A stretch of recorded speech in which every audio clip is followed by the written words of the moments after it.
The beeping of hospital monitors faded into a distant hum as I stared out the window, my body weak but my spirit unbroken. Outside, the world continued its dance of life, oblivious to the battle raging inside my own skin. It was the day of my sister Elena's graduation, and here I was, alone in a sterile hospital room, fighting a rare autoimmune condition that threatened to consume me.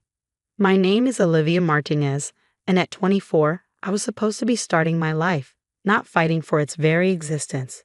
The irony wasn't lost on me. While Elena would be walking across the stage, receiving accolades and applause, I was preparing for a life-altering surgery that could either save me or end me. I remember the day my parents made their choice. The doctors had explained the critical nature of my condition, the urgent need for an experimental treatment that could potentially halt the progression of my disease. But Elena's graduation was in 2 weeks, and my parents couldn't bear to miss it. "We'll reschedule the surgery," my mother had said, her eyes avoiding mine. "It's just a few weeks. You'll be fine." Fine. The word echoed in my mind like a cruel joke. Those few weeks became months, and my condition deteriorated rapidly. By the time they finally paid attention, the window for the most effective treatment had nearly closed. My father, a successful businessman, seemed more concerned about the potential disruption to the family's perfect image than my actual survival. "You've always been the complicated one," he'd muttered, more to himself than to me. Elena, my younger sister, hadn't even tried to hide her discomfort. She was too busy preparing for her big moment, too excited about her future to be bothered by my medical crisis. The family had always favored her, the golden child, the one who seemed to effortlessly achieve everything she touched. As I lay in the hospital bed, I made a silent promise to myself. I would survive, not for them but for me. The surgery was brutal. Experimental treatments often are. For weeks, I fought through pain, through uncertainty, through the crushing weight of feeling completely alone.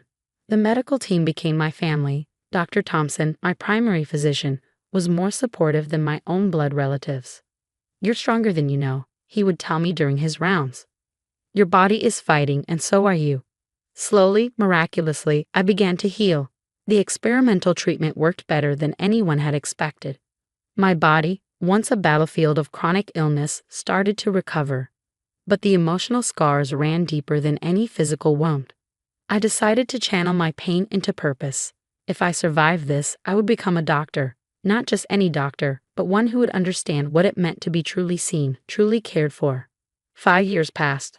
I graduated at the top of my medical school class, specializing in rare autoimmune conditions, the very disease that had nearly claimed my life. My research caught the attention of some of the most prestigious medical institutions in the country. I had rebuilt myself, piece by piece. The weak, forgotten daughter had transformed into Dr. Olivia Martinez, a rising star in medical research and treatment. My published papers, my groundbreaking research, these became my revenge, my statement to a family that had once written me off. But fate, it seemed, was not done with me yet.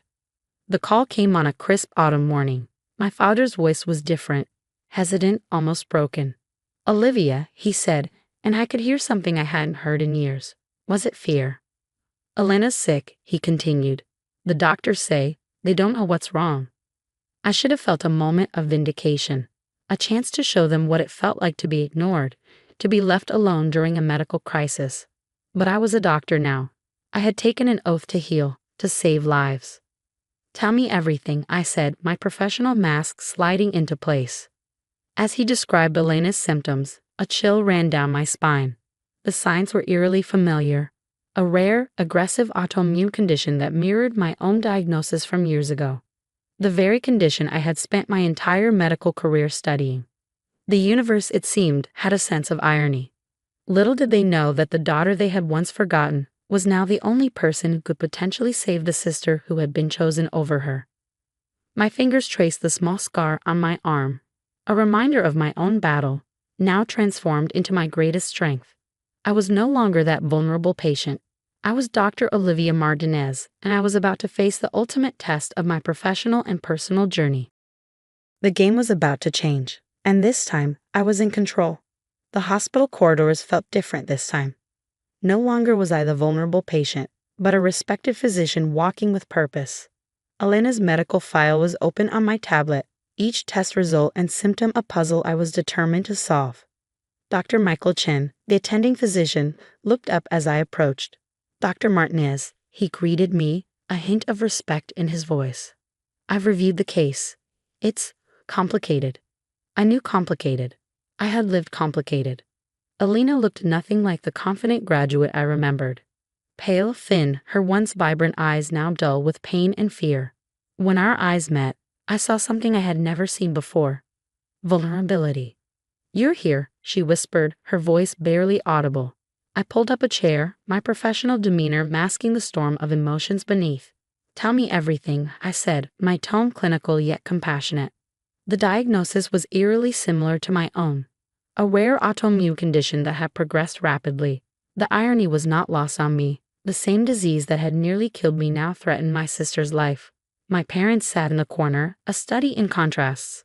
My father looked defeated, my mother's perfectly manicured hands trembling slightly. They watched me with a mixture of hope and desperation, a far cry from the dismissive attitude they'd shown during my own medical crisis. "We need an aggressive treatment plan," I told the medical team, "and I want to lead it." Dr. Chen raised an eyebrow. "It's an extremely complex case. The risks are calculated," I interrupted. "I've spent my entire career studying this exact condition." The next few days were a blur of consultations, research, and intense medical strategizing. I poured every ounce of my knowledge, every lesson learned from my own battle, into Elena's treatment. During a late-night consultation, Elena broke the years of silence between us. "I'm sorry," she said softly, "for everything, for not being there when you were sick." I could have unleashed years of pain, of rejection. Instead, I chose something harder: compassion. "We're going to get through this," I replied, adjusting her IV. The treatment was experimental, pushing the boundaries of current medical understanding. Each procedure was a delicate dance between hope and science. I remembered my own journey, the fear, the uncertainty, the feeling of being utterly alone. But Elena wasn't alone. Not anymore. My parents watched in awe as I worked. Gone was the forgotten daughter they once dismissed. I was a force of medical expertise, each decision calculated, each intervention precise. "How did you become so brilliant?" my father asked one evening, his voice a mixture of pride and regret. "You don't get to take credit for this," I said quietly. "This was my journey, my survival." The medical team was skeptical. The condition was aggressive, the chances of full recovery slim. But I had beaten these odds before. I knew every nuance, every potential complication. Days turned into weeks. Elena's condition stabilized, then slowly improved. Each positive test result was a small victory, each improved scan a testament to my dedication. One particularly challenging night, as I reviewed Elena's latest test results, my mother approached me. "I never understood," she said, her voice breaking. "How strong you were. How much you survived." I didn't respond immediately. Some wounds take more than words to heal. The breakthrough came unexpectedly. A combination of treatments I had developed during my own research, treatments that combine traditional medicine with cutting-edge immunological approaches. "It's working," Dr. Chen confirmed, looking at the test results. "Remarkably well." Elena's recovery wasn't just medical, it was transformative. With each passing day, she grew stronger, more vibrant. And something else was happening. A fragile reconnection between us. She began asking about my research, my journey. For the first time, she saw me, not as the forgotten sister, but as a medical professional who had turned personal tragedy into triumph. "I want to understand," she told me one afternoon. "Everything you went through. How you survived." I shared my story, not with bitterness, but with the calm understanding of someone who had walked through fire and emerged stronger. My parents watched this transformation, silent witnesses to a healing that went beyond the physical. As Elena's condition continued to improve, I realized something profound. This wasn't just about medical treatment. This was about healing, of a body, of a relationship, of years of unspoken pain. The final test results were nothing short of miraculous. Elena was not just recovering, she was thriving. The experimental treatment had worked better than anyone could have predicted. "You saved my life," Elena said, tears in her eyes. I thought about the little girl who had been left behind, the patient who had been ignored, the doctor who had risen from the ashes of family rejection. "No," I replied, "I saved myself first. and in doing so, I found the strength to save you. The journey was far from over.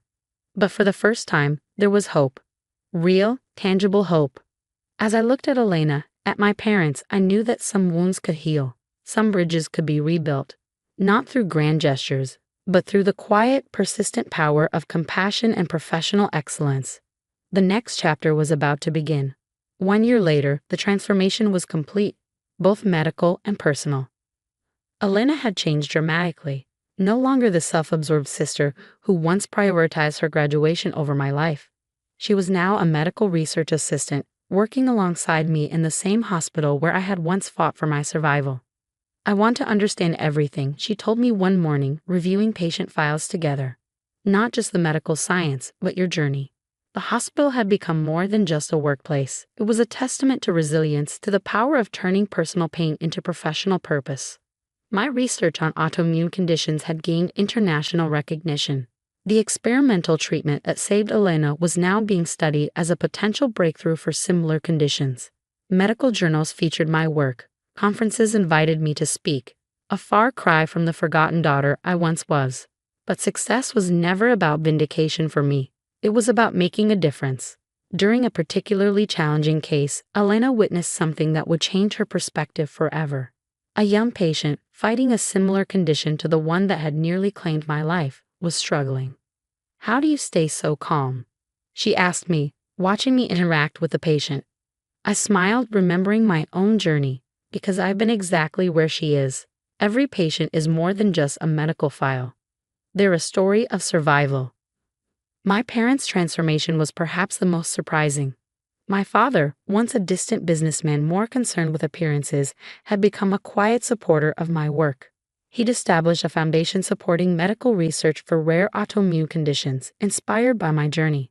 "I was blind," he'd admitted during a family dinner. The words were simple, but carried the weight of years of regret. My mother had changed too. She now volunteered at support groups for families dealing with chronic illnesses, sharing our story. A story of hope, of resilience. The hospital became our shared ground. Elena and I, once separated by family dynamics, were now united by a common purpose.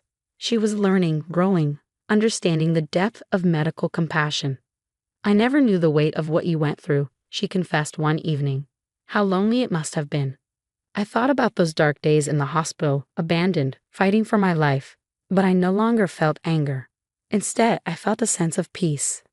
Every challenge is an opportunity," I told her, "to learn, to grow, to become stronger."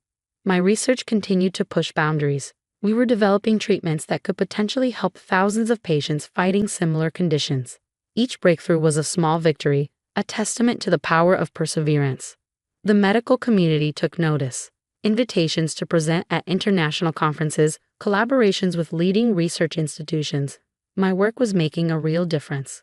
But the most significant transformation was happening within our family. During a hospital fundraiser, my parents watched as Elena and I presented our joint research. The pride in their eyes was unmistakable.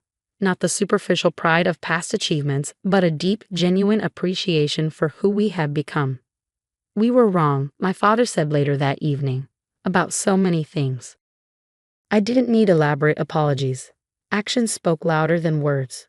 Elena's own journey of redemption was profound. She had become passionate about patient care, understanding that medicine was about more than just scientific knowledge. It was about compassion, about seeing the human behind the medical condition. "I want to specialize in autoimmune research," she told me one day, "to help people like you helped me." The irony was not lost on me. The sister who once overlooked my medical crisis was now dedicating her life to understanding and treating such conditions. Our research team became a family of its own, diverse, supportive, united by a common goal of pushing medical boundaries. One particular morning, a breakthrough came that would change everything. A new treatment protocol that could potentially revolutionize how we approach autoimmune conditions. "We did this together," I told Elena, looking at the preliminary research results. She squeezed my hand. The gesture spoke volumes of sisterhood, of healing, of understanding. As I looked around the research lab, I realized that my greatest achievement wasn't the medical breakthroughs or the professional recognition. It was the ability to transform pain into purpose, rejection into resilience. My life had come full circle. The forgotten daughter, The patient fighting for survival was now a beacon of hope for countless others. Some stories I often told my patients are not about how you fall, they're about how you rise. And rise we did.